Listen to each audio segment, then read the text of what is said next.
Hey guys, this is art teacher Ruth. Today we're going to talk about classroom procedures so that we know what to do every single day when we come in to have a safe and happy art room, right? So the first thing we're going to talk about is presenting to the class. Usually if I want your attention, I'm going to ask for 10. I'm going to count down from 3. That means our tools are down and our hands are up and our eyes are up front on me, right? Next, we're going to talk about expectations.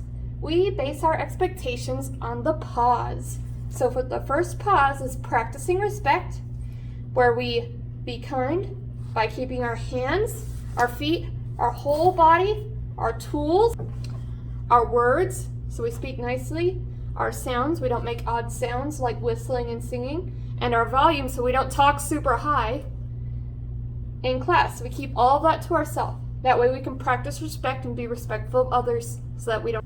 Our second pause is A, accepting responsibility. To do this, we need to make sure we're following directions and listening, and we're taking responsibility for our practice, so our work, our tools, that's everything at your table and everything you get to use, our space, that's everything in this room, and our actions, that's what we do. Next, we need to work together. I have 2 things about this that are very important to know. The first is that if your friend needs help because they weren't listening, or they forgot what to do, or they were absent, you need to explain what they did. Don't do it for them. You let them do their practice. You can show them what you did, and you can demonstrate on your paper, but you should not be drawing on their paper or doing the work for them. That's called cheating. We'll talk more about that later. Last is staying safe. So to stay safe, we're going to sanitize, because COVID, the flu, and our cough is going around. And we need to make sure we're staying in our seat unless I ask you to move or go somewhere else. And if we are going somewhere else, we need to make sure we walk so we don't slip and fall.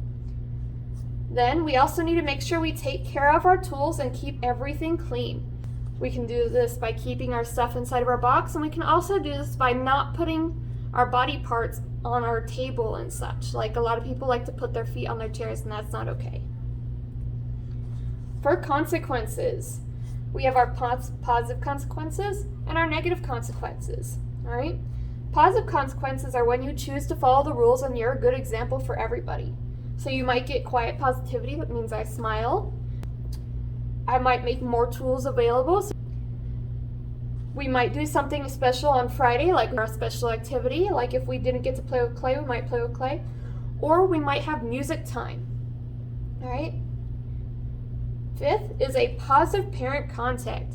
That means I call your parents at home and tell them how awesome you did. And then lastly, during the last week of art, I would like to have a party with everybody in class, all right? Negative consequences happen when you choose to break a rules, all right? The first negative consequence is you might get a warning. Second is loss of tool options. If you get a special tool, but you're not using it the way you're supposed to and you're being disrespectful to others using it, you will lose that option for tools. Third is a timeout, and you might have to fill out a think sheet. All right, and I'll show you what that looks like in a minute. That means you're sitting alone at a desk, or you might be buddy roomed, all right? 5th is a parent contact. This one is negative. That means I call your parents, I let them know what happened, how I responded, and we talk about what our next steps are to help you get better at acting the way you're supposed to in art so you can have a positive experience. And then 6 is a referral. Unfortunately, if you get a referral in art for doing extreme behavior or excessive negative behavior, then you will not get to participate in the final class party. These are things I would like you guys to bring to the art room. First is a pencil. If you don't like the pencils I have available in the art room, you are certainly welcome to bring your own. A water bottle is very important to bring, so please bring a water bottle. They will be stored in a special space, all right? Next is a face mask. Face masks are very important. You will often see me wearing one. Almost all the time I will be wearing one as much as possible because they help not just with COVID, but also with the cold and the flu, which are always at school. Next is hand sanitizer. I have lots of hand sanitizer around the room, but if you want to bring your own, as long as you are not treating it like a toy, you are more than welcome to have your own. Or next, things that are not allowed in the art room. I have a special box for these, which is called our safety box. Things that are not supposed to be in the art room and which can be taken away if you have them out and about are phones and electronic devices. I am required to let the principal know if you have these out so that they can take them away because they are not allowed at school. If your parents are contacting you, you need to let me know so we can let them know that you should not have your phone out in class.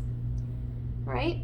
Headphones. We do not need headphones in the art room at all. Balls, balloons, and all toys.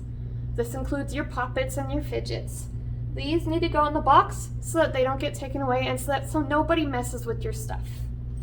Spray, mist, perfume, cologne, and deodorant, anything you can spray, because a lot of people, if you spray stuff, they can't breathe anymore, which is not safe for them. All right?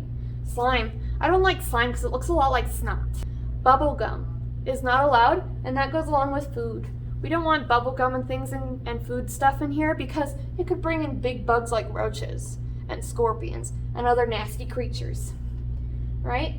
Drinks other than water. We don't want to bring anything other than water to the art room because if it spills, it's going to make our space sticky and gross, and we don't want that. Bathrooms. All right. For bathrooms, they are off limits during teacher instructions and demos. So like right now, bathrooms are off limits because you're listening to me so you know the rules. All right? When bathrooms are available, it's one student at a time. Not one boy, one girl, one person. All right?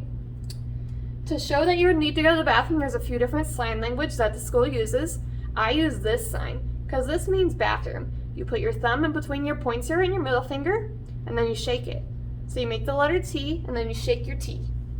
Most of your teachers will have you make this sign. This means R. Literally the letter R. But if you bounce it like a rainbow, then it means restroom. All right? I have a sign out, which I'm going to show you, which you guys will start using if you can write your name. All right? It's going to be on the wall. It's taped up here. You're going to put your name. It's going to say grade, and you're going to put your sign out time. That's why there's a watch here, so you can see the time. There's also a pen so that you can write.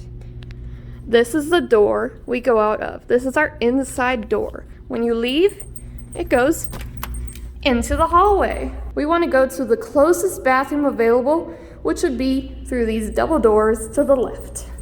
All right? You can go through any doors when you leave because you push to go out.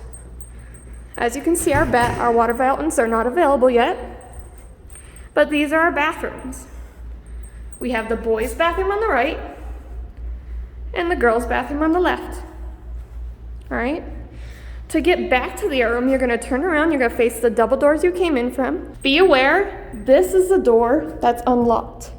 When you pull, it might get stuck. Like right now, I'm pulling very hard, but it's stuck.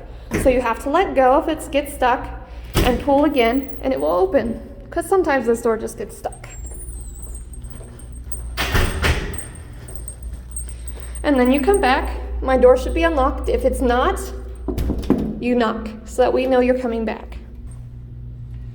Also, make sure you sanitize when you get back, especially if you didn't wash your hands. Let's try to wash our hands if we can.